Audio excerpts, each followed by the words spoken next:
If the question is, how can I know God better? Then on the way to that answer, we should ask, how well do we know ourselves? In our tradition, we dedicate an entire season to self-examination and reflection because we know knowing God and knowing myself makes the world work for everyone.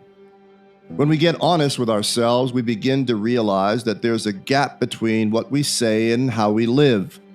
This is true for individuals and for groups. We call this gap sin, which simply means we miss the mark. First and foremost, remember, all sin is against God, so self-examination leads us to acknowledge the ways in which we oppose and frustrate God's desire for us. When I acknowledge that gap, I find that I'm on the way to being reconciled to myself and to others, and ultimately with God. Self-examination helps us identify that we participate in systems that injure and diminish other members of the human family, those living close to us or on the other side of the planet. And self-examination creates a space for us to consider how we harm our planet, its beauty and health. Self-examination means we pause and check in with our soul, and we ask our soul two questions. What are my patterns? And do they increase well-being? Ultimately, the practice of self-examination is a gift because it moves us from blindness to gaining sight. Recent laundry commercials tell us about something called nose blind, where we smell a smell so often we get used to it and cease to be able to detect or describe it, no matter how odorous.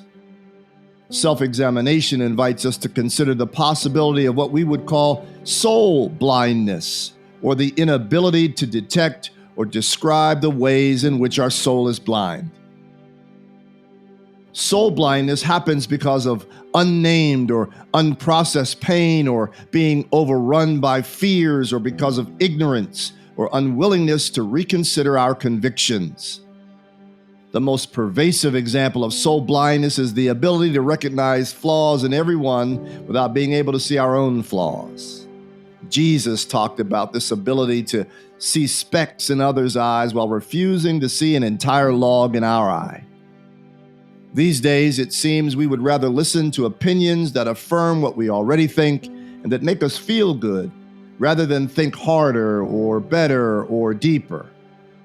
We have become so comfortable with our convictions over the discomfort of examination and questions that we have, in effect, built walls around ourselves. This approach to life, neighbor, and God is tragically flawed and makes us prisoners in prisons of our own making.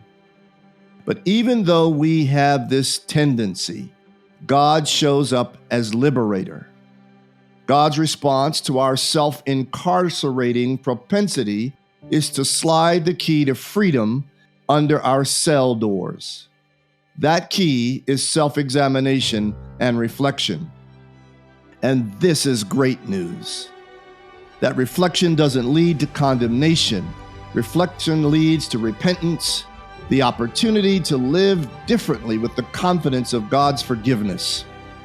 Whatever we learn, wherever our self-examination leads, whatever we are guilty of, in God's eyes, we are more than our worst day, deed, or decision. Adam Grant, author of Think Again, says, everything we know isn't wrong, but it's worth a review. And if knowledge is power, then we're opening up ourselves to learning more. Knowing what you don't know leads to wisdom. Just think, if this becomes our life with ourselves and with others and with God, then humility increases, gentleness increases, mutuality increases. There will be less overconfidence, less arrogance, and more reconciliation. This is how we get to know God more.